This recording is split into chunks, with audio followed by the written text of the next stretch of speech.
The Cleveland Browns are 2-7, and Kevin Stefanski, the head coach, is sticking with Dylan Gabriel as the quarterback. I mean, do you stick with Dylan Gabriel after this game, or do you think about making a change? Yeah, we're going to stick with Dylan. Obviously, this is a young players that you're always trying to get one game better and those type of things. He don't even know what to say about Dylan Gabriel. He just know he had to defend Dylan Gabriel at all costs for whatever the reason is at this point. It's the same old storyline each week about Dylan Gabriel and Shedeur Sanders. And they refuse to do it again. But once again, Dylan Gabriel contributions to the offense are not standard, as everyone can see. And Kevin Stefanski is sticking with Dylan Gabriel.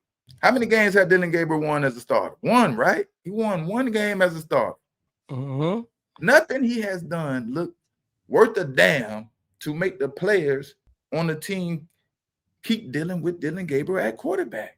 Why is Kevin Stefanski putting his team through that? And I think we can officially say that Shedeur is being blackballed from being able to show his talent. What did Shedeur do to deserve all this? Be himself? Be flashy?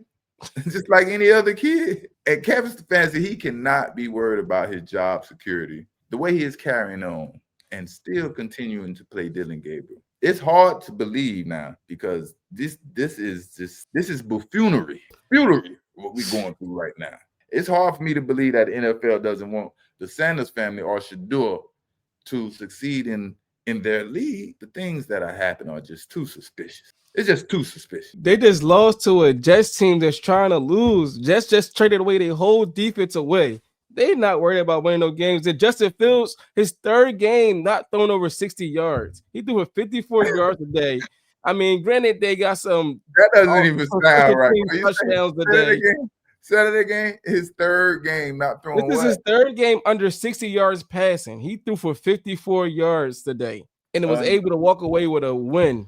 Still win. I don't even know how much credit is worth any team in the NFL that beats the Jets this season, you know, and let alone getting beat by the Jets.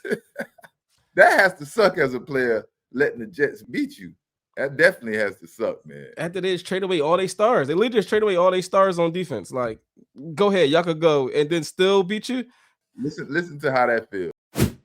Years in the NFL, some of the all-time greats, and I'm not comparing anybody, but you look at some of their interceptions, their sacks, their things like that. Like, it takes a long time to see enough defenses and enough, plays in this league. And I'm going to continue to fight for whoever's back there. Like, the whole offensive team has to be better for him. To make sure that he has his opportunities. I think it's pretty fair to say that every time a player steps to the podium or does an interview with these reporters in Cleveland, they are referring to the quarterback situation, which is Dylan Gabriel most of the time. Who else are they referring to? That is the only issue besides some playmakers on offense and receivers and things like that. But that's a whole nother situation and story.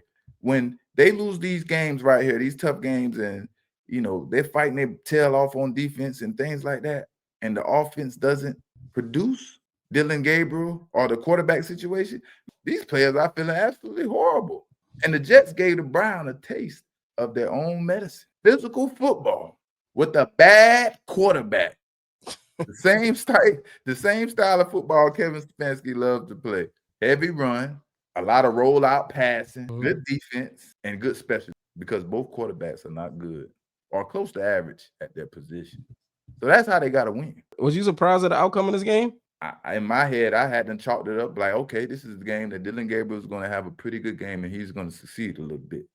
And he was playing the New York Jets, so I'm thinking this was a game that he was going to have a chance to go out there and prove something. That's me too. That's just the nature of the game. If you don't got it, you don't got it. But times are tough for Kevin Stefanski. If his team loses because they are outplayed on special teams. Special teams put up 2 scores on the Cleveland Browns. And Justin Fields, how many yards he passed for? 54. 54 yards. 54? Man, let me tell you, the Jets are racing for the draft to hurry up and get them a quarterback. Boy, they can't wait to hurry up and get to the draft and get them a quarterback, man. But once again, Dylan Gabriel, man, his contributions to the offense was pretty whack. His guy, Kevin Stefanski, whatever they did to him, man, he's sticking with Dylan Gabriel. And no matter what he did today, he still got the green light. But you know what's funny? We haven't seen a game yet with Dylan Gabriel having us wondering, who did he throw that freaking football to? We haven't seen a game yet. Every game, there's about 2 or 3 passes Who was that to? that have us just mind-boggling, like scratching your head. Like, what was Dylan Gabriel doing on that pass? His first shaking my head pass that he threw today, you know, it was terrible.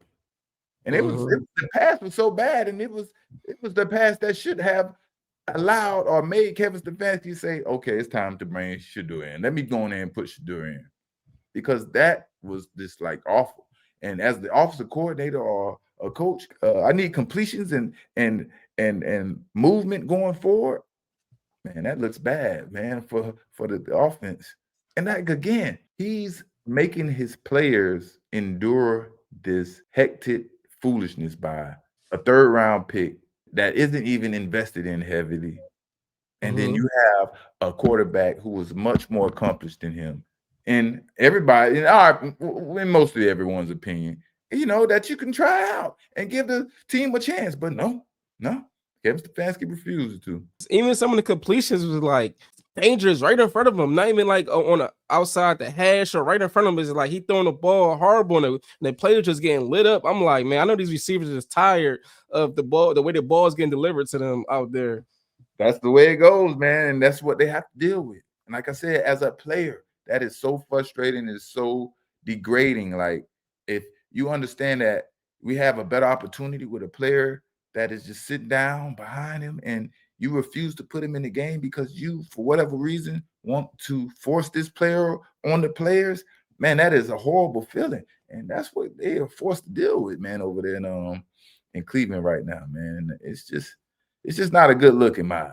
I guess we're going to continue to have to deal with Dylan Gabriel because Kevin Stefanski said he's sticking with Dylan Gabriel and he's going to continue to develop these young guys. If they got the Raiders next, man. If they lose to the Raiders and then they lose to the Jets and then the Raiders, he gotta make a change. He gotta make a change. But you know what's another thing I saw? Once the rain started coming down, like 6 minutes left in the game, Stefanski and Dylan Gabriel, man, they knew that the chances of winning was over with because the handicap get handicaps ×2 once it starts raining for Dylan Gabriel.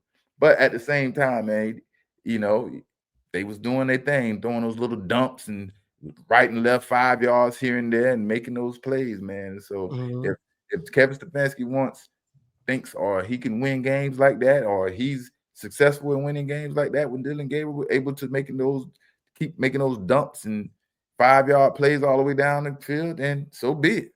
But if you don't win, you got to move on.